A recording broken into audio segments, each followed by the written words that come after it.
Seja muito bem-vinda ao canal. Se tu é nova por aqui, eu me chamo Gabi Damasceno e por aqui eu trago a psicologia de uma forma bem descomplicada e leve.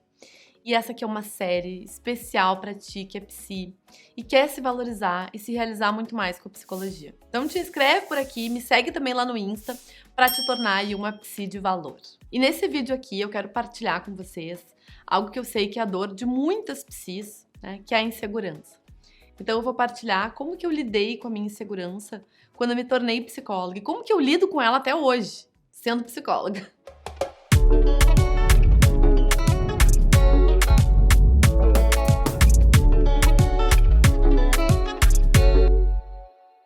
E essa insegurança, ela pode aparecer de várias formas, né? Para começar a atender, para estar no digital, para lançar um novo projeto. Mas independente do que tá te gerando insegurança, o primeiro ponto que a gente precisa ter claro é que a gente não precisa resolver essa insegurança.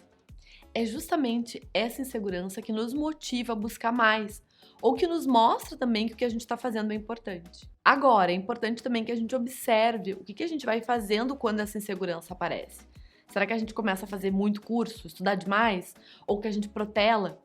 Muitas vezes é o que a gente faz quando a insegurança aparece, que é o ponto. E não o sentir a insegurança por si só. E aí uma coisa que eu aprendi é que a insegurança ia fazer parte da minha carreira. Ela não ia embora, porque ela não estava indo embora, né? Quando eu comecei, né, no vídeo, inclusive se não viu, eu contei um vídeo da toda a minha trajetória de carreira. A insegurança, ela faz parte, ela fez parte dos maiores momentos. Então, eu percebi que eu ia ter que fazer as coisas mesmo com ela. E aí, algumas coisas que eu percebo, assim, que fizeram toda a diferença. Então, por exemplo, eu me sentia super insegura pra atender, né? Mas eu fui lá e eu subloquei uma sala, mesmo sem saber se o paciente ia me procurar ou não, se eu ia conseguir, né, fazer uma boa condição ou não. Então, eu não deixei com que a insegurança governasse e dissesse, não, espera, né? Porque na minha cabeça eu deveria me preparar muito mais para depois seguir, né? Mas não, eu fui lá e me coloquei, né, disponível para começar a fazer, mesmo com a insegurança. Outros exemplos que eu posso citar incluem começar a dar uma mentoria, depois começar a dar aulas. Todas essas coisas eu fui fazendo, mesmo com insegurança. E nesse processo de se experimentar, algo que é muito válido, que eu também te estimulo a fazer, é pedir feedback para as pessoas que tu admira ou que estão fazendo uma atividade parecida com a tua. Isso traz um senso também de parceria, né? De tamo junto. E a gente começa a entender que a insegurança, ela não tá só com a gente, né? Quando eu comecei a partilhar com os outros a minha insegurança, eu percebi que muita gente se sentia da mesma forma que eu. E isso foi útil para que eu também percebesse, tá bem, então vamos lá, né? Vamos seguir apesar dela. Um outro insight que eu quero partilhar e que também fez muita diferença para mim na hora de lidar com insegurança foi de perceber que não existia apenas um caminho. Sabe aquilo que a gente programa, a gente idealiza, imagina que vai ser assim? A vida não é assim, a vida faz assado, né? E, de novo, lá na história da minha trajetória profissional, isso fica muito claro.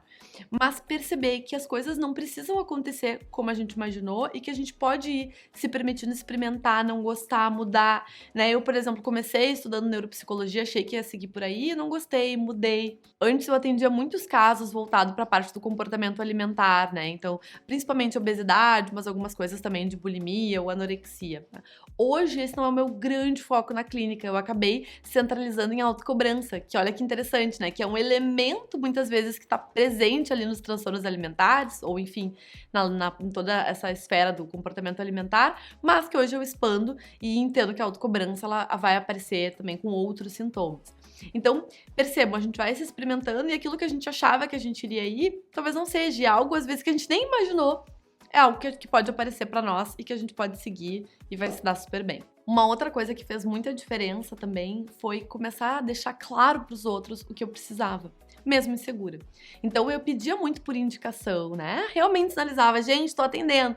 Na minha época, lá quando eu comecei a me divulgar, não existia Instagram, mas eu deixava claro lá pros grupos de amigos, né? Eu ia fazer palestras, eu falava, tem um horário. Então, o ponto aqui é a gente mostrar o que a gente tá precisando. Porque e não deixar com que a insegurança faça com que a gente, né, se recolha, com que a gente não se coloque. A gente precisa ser vista para ser lembrada, para ser procurada. Então, essa também é uma habilidade que eu acho que fez muita diferença para mim. Fazer um ótimo trabalho também sempre foi um aspecto que eu procurei me dedicar e que eu entendi que iria me ajudar a contornar também toda essa insegurança. Primeiro, gente, porque a nossa profissão ela vai funcionar muito também, né, pelo boca a boca que a gente fala, por indicações. Então, quando a gente faz, quando a gente entrega ali um serviço de qualidade, quando a gente intenciona que aquilo que a gente está entregando seja muito legal, isso vai reverberando e as pessoas vão chegando até nós. Então, mesmo com insegurança, eu tô ali fazendo o meu melhor, fazendo o que é possível. E isso traz também uma paz de espírito, né? De que a gente tá ali entregando as coisas com qualidade e isso vai fazendo com que a vontade de entregar o que a gente entrega seja maior que a insegurança. Porque daí eu começo a ter o retorno, né? Então, por exemplo, eu começo a ver a evolução de um paciente. Tem coisa mais legal que isso para uma psi que gosta da clínica, né? Não tem, gente. Isso é muito legal, é muito maravilhoso. Mas eu só vou ter isso quando eu já tô naquele processo, né? Então, a gente precisa muitas vezes passar por essas barreiras da insegurança para conseguir ter motivadores que só vão acontecer com o processo. Para finalizar, eu vou trazer algo aqui que eu acredito bastante, que fez muita diferença para mim, que foi trocar a ideia do acreditar em si por ter fé em si mesmo. Né? Então, retomando aqui, a ideia do acreditar, ela exige muito desse foco no racional, né? Ah, eu tenho que pensar algo positivo de mim, que eu vou conseguir, que vai dar certo, né? Mas, se tu tem a cabeça que nem a minha, muitas vezes a tua cabeça não vai estar trazendo coisas positivas, ou não vai estar te ajudando a acreditar em ti. Então, eu troco isso por ter fé. Eu faço as coisas, eu me coloco, me arrisco um pouquinho mais, porque eu tenho fé de que a coisa vai dar, óbvio, né? Junto com essa fé, eu vou me organizar para isso, né? Eu vou avaliar, mas eu vou saber que, ok, que o que acontecer vai estar bem. Se eu errar, se não der certo, vai ser um aprendizado. Se der certo e eu gostar, ótimo, eu vou seguir. Então é uma postura de mais abertura, de mais flexibilidade, tá? E acho que esse é o ingrediente, assim, né, principal também para ir aos pouquinhos contornando essa insegurança. Então eu espero realmente que esse vídeo possa ter te inspirado aqui, né, em como contornar um pouco mais essa insegurança e não só isso, que possa te trazer também elementos para colocar em prática coisas que tu só tá deixando de colocar pela tal da insegurança. Bom, então vou ficar por aqui e te vejo aqui no canal, no Instagram, a gente segue juntas. Um super beijo!